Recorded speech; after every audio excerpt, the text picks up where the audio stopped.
Warning: the opinions expressed in this video do not represent YouTube, associations, agencies, or any particular individuals. They are merely from two guys needing to pass the boredom of their average day lives. Some explicit content may occur in this or future presentations. Viewer discretion may be advised, but ignored if you're into that thing.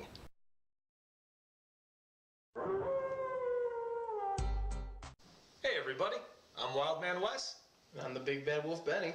And welcome to another edition of the Wild Wolf Show. Obviously, you can tell there's something different about us. I don't know. I mean, people keep saying we look different. Wait. You got something... Yeah, you got like a caterpillar or something, right? Oh yeah, that's because we found out some really exciting news online. We found out Broken Lizard has finished their filming of Super Troopers Part 2. It's about time. Oh, I know. Oh, man. Oh my gosh, at least 10 years, man. Oh, 10 plus, I think. Yeah, but they had a lot of time to make some other films. That's with cool. Beer Fest, Club Dread. Dread, I mean... I was really hoping for Pot Fest, but, you know, hey, you can't have everything. Not yet. It could still happen. I mean... Internet, make it happen! Look what happened with their first Kickstarter for Super Troopers 2. I mean, within the day, they got what they needed. That's true. Well, that being said, we're going to do a review based on the first Super Troopers. Oh, yeah. So basically, our story starts off in Vermont with a little town called Spurbury. I don't know if it's actually a real town or not. Maybe it's like Haddonfield for Halloween. But, you know, anybody that knows for sure, be sure to let us know in the comment section below. And anyways, the Super Troopers are the state police of Spurbury. And they get into a lot of crazy antics with a lot of the people that they pull over, as well as... I mean, what are you going to do? It's a small town. You got nothing else to do. You fuck with people. That's why I'm not allowed to be a cop. Yeah. I've tried multiple times.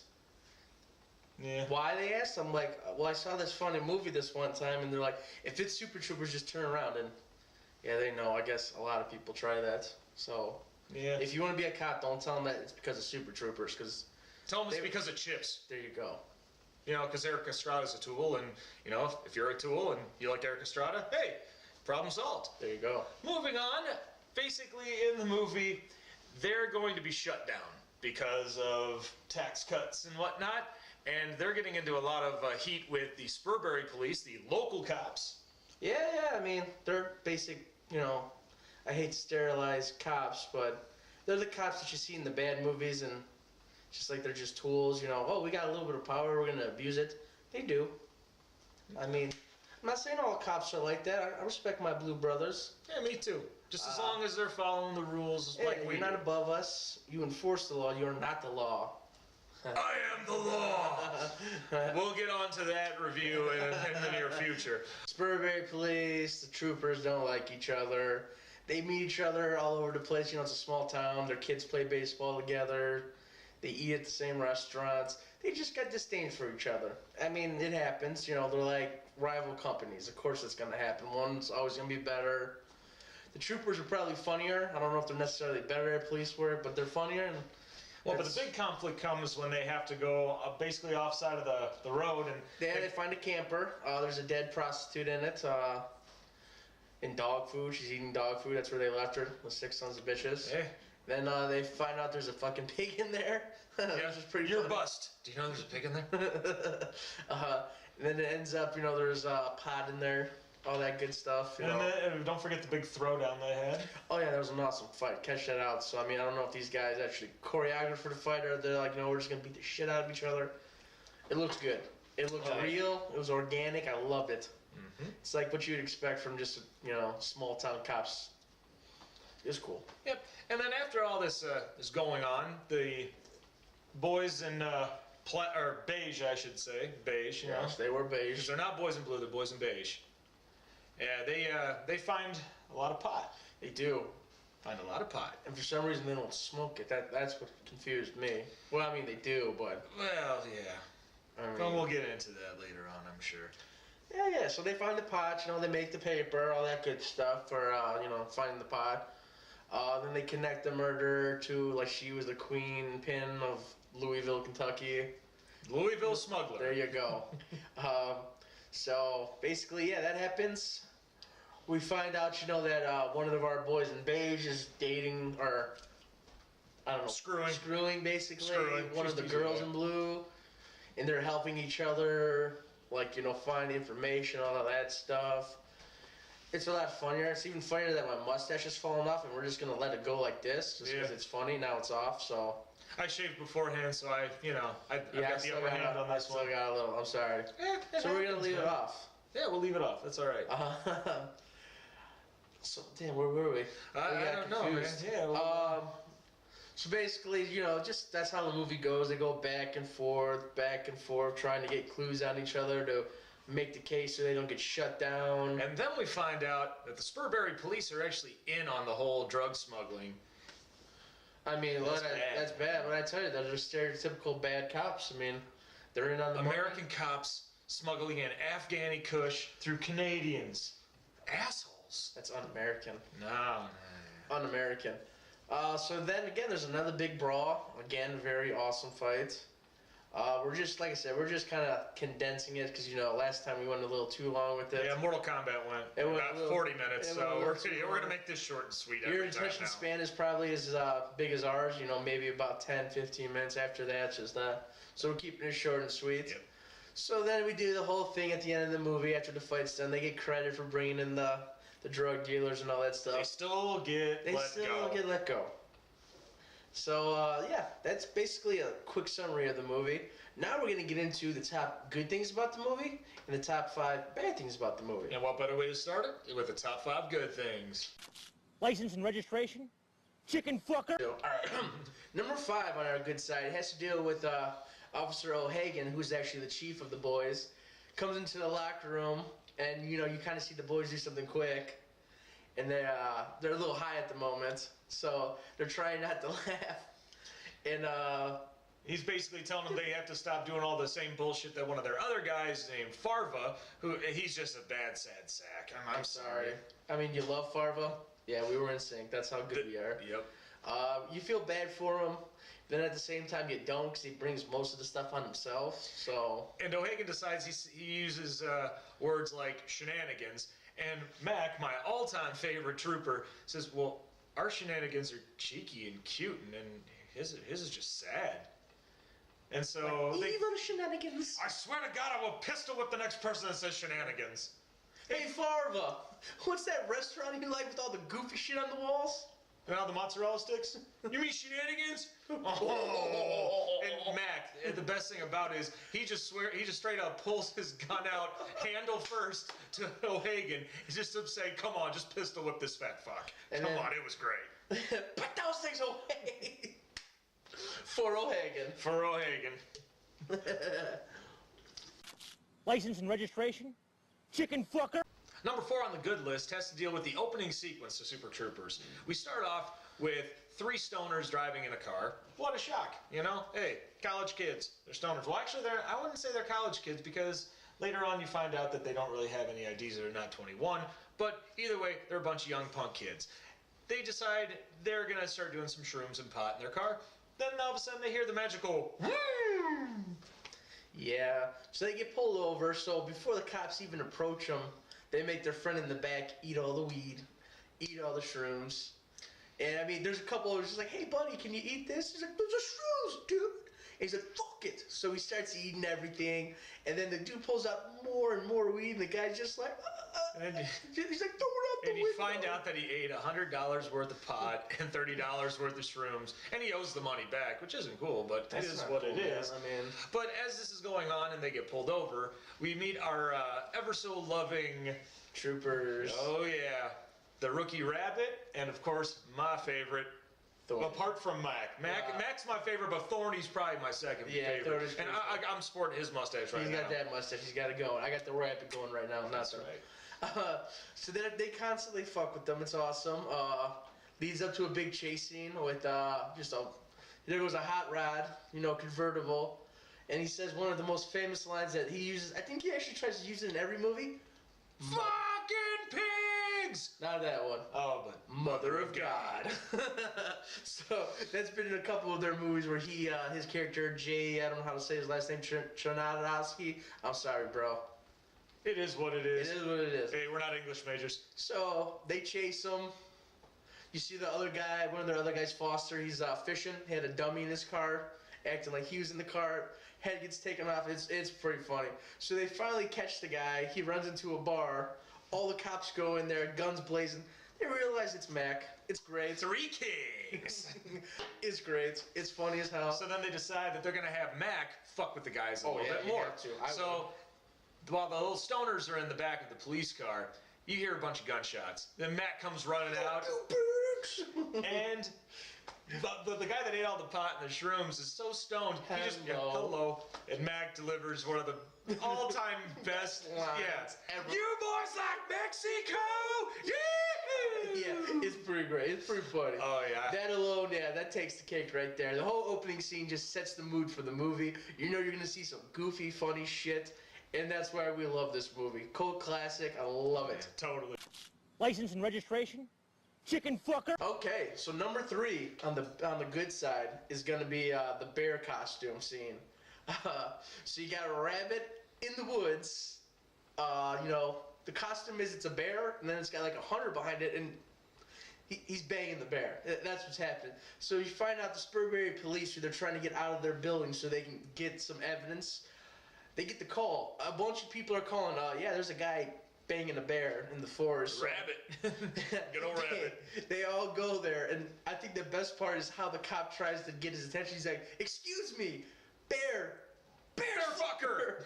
Yes, it's great. It's awesome. The costume is cool. I want to find a costume. My favorite like part of the costume is when Rabbit's missing a tooth. Yeah, it's a great costume. It is really fun. It has a great Deliverance look to it. It's like Deliverance meets Lumberjack. There you go. It was great. Like I said, that's just self-explanatory. It's a dude banging a bear. That's funny as shit. And if you don't have that same humor, you're on the wrong channel. But please stay. We need you. Yes, we do. License and registration? Chicken fucker? So number 2 on our list has to deal with when Officer Rabbit gets pulled over. He loses his basically his duty on basically out on the road. So Farva, who's been on the radio all this time, finally gets off the radio because I should backtrack. The reason why he was put on radio had to deal with a little incident involving kids on a school bus. If you actually stay after the credits, they actually show the scene where the kids just start throwing shit at him, and then he gets in there, probably beats someone's ass. And he gets knocked out the back. But anyways, when he finally gets back out on the road, he gets teamed up with Thorny, and he always wants to do some new stuff, but things aren't working out the way that he wants it to. So they go to a little burger joint, and when he goes up and starts placing his order, the cashier's kind of giving him a little lip and saying, "Oh, get a little burger for a cop." He's like, "Why do you say it's a cop?" Well, because You're gonna spit in now? exactly. No, tell him that's what makes it good. Yep. And then at that point, he instead of asking for a large drink or anything like that, he said he uses the metric system. He wants a liter of cola. Liter of cola? Do we make liters of cola? So then at one point, Thorny says, "Why don't you just get a large Farva?" He's like, "I don't want a large Farva. I want a liter of goddamn cola." I'm sorry, everybody, if you've seen this movie, at some point you've gone out and asked for a large Farva. Or a liter of cola. One of the two, because everybody's seen this movie. It's one of those cultural things where it's acceptable because everybody's seen it. So it's funny as shit. Yeah, and once he gets the drink, he doesn't realize there's a little pull tab on the drink that he doesn't realize that a little hole's been ripped out from the backside of it. So once he pulls off that little pull tab, the drink falls all over him. So then he beats the crap out of the cashier. And once again, He's on radio. "You knew 191. Come in 91. Do you need my assistance? Do you need my help?" Another funny part of that with him on the road with Thorny is he tries to make them combine their names for the car name. Car Ramrod. Car Ramrod. It's pretty funny. Yeah, seriously. I mean, yeah, here. You can't read it. Yeah, this is car 97. I gotta hang on. License and registration?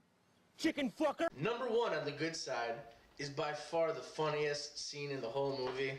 They're at a shooting range, and they're shooting, no big deal, and here comes Mac, buck naked. He's wearing like a little armor protection thing for his dick and balls, and basically he has Thorny shoot him. Because anytime you get new equipment, what do? We test it out. We test it out. So Thorny takes a shot, bullseyes. Mac goes flying back. It's great. He gets the question asked him, "How you doing?"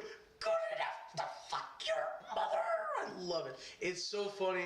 The best is when Officer O'Hannigan, my bad, I'm thinking the wrong movie. O'Hagan shows up, and he's just like, Because Rabbit gets into the... Rabbit gets in it too, and Rabbit's like, he's scared. I mean, I would be too. He's going to put a shot. I remember the metal cup back in my day. The rookie got naked. Shoots Stoney's gun, shoots out his window, turns back and looks at Mac. And we only use blanks. You're a sick motherfucker, Mac. Thanks, Chiefy. All right, now we have to do the bad side, unfortunately. And the thing about this movie, there was a lot of things that were great about it. There wasn't a whole lot of things we didn't like. We actually had to bundle a lot of things into like one comprised thing because we just didn't have. This was that more many bad things. We just wanted to nitpick a movie for a change because there's going to be a lot of movies we'll do reviews on that are actually really good, and there's not a whole lot bad to say about them. But me being a former film student, I have to nitpick things here or there just to be an asshole. And that way I can get the haters to leave some comments down below because I love you, and I do it all out of hate. Hate for love and love for hate. I love you. Always have. Clear! But no, seriously though, it's with most of the movies we choose, they probably have a special place in our hearts. That's why we're reviewing them, unless, of course, you guys are asking us to review a movie, which you guys still can down low. If not, like I said, no big deal, but the movies we review, they all hold like some place in our heart. That's why we love them, so it's hard to nitpick. But we do like to find stuff that we don't like because no movie's perfect, unfortunately. There's never been a perfect movie where it's just like, I don't ever have to see a movie again because I saw that movie. And trust me, once we get around Halloween time with Shocktoberfest, we've got a whole list of shitty movies that we're going to review. Oh, God, yeah. And you know what the bad thing is? The shittier the movie, I love them. Oh, yeah. They're the best. The B movies are like the greatest thing ever. Like, you got a fixed budget that sucks ass. It's just like, you got people who really can't act. I mean, I love it. Well, that being said, before we get to that shit, we got to get to this shit. License and registration? Chicken fucker? Number 5 on the bad side. We talked about it earlier. They're finally doing the second one. So, I mean, this doesn't have nothing to do with the movie. It's just, guys, come on. We waited forever for this. We were promised it every year went by.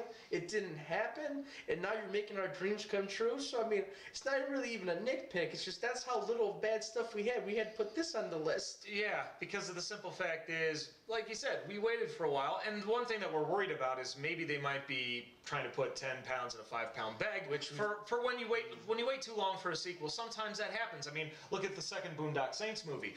We waited about 10 years for that. Exactly 10 years. Yeah, and you know, it was a decent movie, it but wasn't bad. We loved it. It wasn't exactly the first one. It had great moments, but at the same time, with making a cult classic movie is when you try to, I forget who says kills the sequel. What sequels do to movies? If you make a great movie, you shouldn't need a sequel. And by making a sequel, you actually kind of kill the magic of the first movie because you have all the same characters and they just don't capture the magic the same way. I'm trying to remember who said this, and I really can't. I'm not exactly sure either. But I remember hearing it in an interview. It was just like, why they didn't do sequels in the 80s? Because it killed the movie. Well, yeah. But, I mean, at the same time with horror films, you know, with New Line Cinema and Paramount that were doing Freddy and Jason, and Universal doing Michael Myers. They just kept them going. They pumped them out every year because everybody was clamoring for more. And in this situation... we will get into why they did that, and so for some of the reasons... That's Shocktoberfest, people. That means you have to come back to find out. Oh, yeah. We plan ahead. This is how we get you. We've been doing our homework. But yes, so we will get to that. But as he was saying, yes, they just pound them out every year because, it's like the Saw movies. They were all coming out around Christmas. I never understood that. I'll admit it. I've never actually watched a Saw movie. I saw the first one. I think I was dragged to theaters to see the other ones, but I'm pretty sure I was drunk, so it doesn't count. I don't know. I don't know why I haven't, and quite frankly, it's probably a good thing. I mean, it's like, are you into torture porn? Because that's basically what it is. I mean, only if it's animated. Yes. License and registration? Chicken fucker? So number 4 on our bad list is kind of a small thing, but at the same time, it needs to be said because it kind of bugged me. So, as we've said many times before, Farva's a sad sack. He's just trying too hard. And basically, near the beginning of the movie, they're doing a little report about how their office is going to be closing. And Farva, being the tool that he is, decides he wants to go get everybody coffee. Well, actually, he's told he needs to get Yeah, coffee. yeah, get coffee. So when he's bringing the tray of coffee around, he's got everybody's names on the cups, and one of them says "Stupid Rookie," and it has a bar of soap in it. And as everybody's reaching for the coffee, he's trying to dissuade everybody from grabbing the cup with the bar of soap in it. He's like, "No, that's Rookie's. That's Rookie's cup. That's Rookie's cup." And basically, when Rabbit grabs his cup, he goes, "Oh, wow, a bar of soap. Wow, you got me." He's like, "Oh, I got you good, you fucker." That's just how funny the filmmakers are, because they knew it was going to be like that. I mean, his reaction is priceless, because that's how we all felt. It's just like, if you would have did it where you couldn't see the soap, it would have been funnier. Yeah, it's just... But at the same time, since you see the soap, it's not really a joke. It's one of those gags where they're shoving it down your throat, and as much as you want to appreciate it, there are Don't get times me wrong, I laugh. I still fucking laugh. I love when O'Hagan grabs the bar of soap. That's what saves the scene. That's what saves it. It's just fucking Max sitting there with a rabbit. He's like, just bite it, make him look like a fucker. He's like, nah, I don't want to. Oh, so give me the goddamn soap. They're talking, and O'Hagan's just like, he's getting pissed because he's trying to give a briefing, and he grabs the soap, bites it, and spits it at Mac. And it's just like, that's what saves the scene. Like, they knew the whole Farva part wasn't going to be funny, but that's how they tried to make Farva. Like, he was a macho, he tried to be a macho guy, tried to be funny. It's just like, you're not. He just ended up being a stupid fat fuck. And you feel bad for him. Like I said, you feel bad for him in some parts. Then there's other parts just like, hey, you're bringing on yourself, so I really don't feel too bad.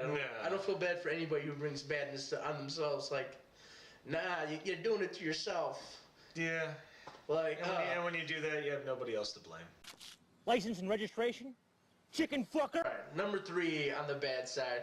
It's not necessarily a bad thing, and we've talked about it before, is the cliches. Like I said, you have them for a reason. That's why, you have the word cliche. You see it in every movie. For example, when Foster and Ursula are banging in the back of the cop car, they're both like, Ursula's like, can you open your cop car from the back, from the inside? Because, you can't. It only opens from the outside. So, of course, how do they get out? They just kind of rip the door off, which I question how they did that to begin with, but hey. Yeah. Whatever, but it's just one of those cliches. And prior to that, when they're actually having their first moment, when they're making out on top of the Winnebago, then when they actually break through the door, and then they go through the bed and find the stash of marijuana. I mean, the whole time, the whole mystery to it, all I could think of was just singing the song. It's like we're Ruh-roh. Yeah. It was Scooby-Doo when you like need I said, they're not necessarily a bad thing. They do help the movie progress, but at the same time, it's just like, we've seen it. We've seen it. I'm not saying like there's, it's funny. Like, I mean, and as funny as it can be, it did drag into movies like Beer Fest and Club Dread when there was a moment of mystery, and it kind of watered it down a little bit. It did. Now, guys, like I said, cliches are around for a reason. They work. We're actually planning on doing some of our films. We have scripts that we're writing. You're gonna see cliches in them, and then you guys can do a video about how we just say you can't do that, but we did. You can tell us how much we suck, and we'll still love you. Oh yeah, he can act. I just gotta be me. So all the characters that I play and the things that we're gonna do, it's just basically gonna be me. Hey, and anybody can be themselves. All they gotta do is lie to somebody. I mean, how many times have you actually gone somewhere and actually seen somebody you don't like, and you just be nice to them? That is acting. The more you know. It is. License and registration? Chicken fucker? So our second one on the bad list has to deal with when Mac is sitting around just basically minding his own business because there's nothing going on the road. So Mac has been known to be a little bit of a pervert. So he decides he's going to have a little fun time, a little him time. So yeah, he's just pounding the one-eyed monster. So he thinks he's going to have a little bit of fun with this. He actually takes his speed gun, lowers it down, and is masturbating to a picture or a billboard of something called Casino de Fantastique, where it's a pair of women's lips blowing on a pair of dice. And the whole time he's just going, ooh. He finds it sexy, so I mean. Yeah, and then he realizes he's almost going up to 100 miles an hour. Then it's funny for what it is, but then he has to ruin it by doing something I never like seeing in movies when someone decides to do autoerotic asphyxiation. Just it's yeah, he's strangling himself. It's just like, oh, God, yeah, we get it. You're turned on. You're a sick motherfucker, Mac. Basically. No, I mean, like I said, it's funny for what it is, but at the same time, it's just like there's certain things that you just don't talk about. I mean, yeah, I don't know that line. What do you think I have him? He's like, you know how many edits we gotta do? Oh yeah, a lot of edits. But don't worry, there's gonna be a huge gag reel at the end of season 1. So Oh goddamn, dude. be prepared. Shitballs. Yep, shitballs. Well, that being said, we're gonna move on to our number 1 on the bad list of Super Troopers. License and registration? Chicken fucker? Number 1, bad side. We got it's just another one of those cliches, but this one's the really one that stands out. So the boys, they brought down the Spurberry cops. They're getting their letter from the governor, like, oh, we appreciate what you did. We're still closing you down, but thank you for, stopping all this drug dealings and stuff. And basically, Sincerely, Governor Fuckhead. Played by Linda Carter, otherwise known as Wonder Woman. We love you. We love you, but you were a bitch in this movie. I still loved her, and I like that strong bitchy type. It's awesome. Hey, to To each each their his own. own.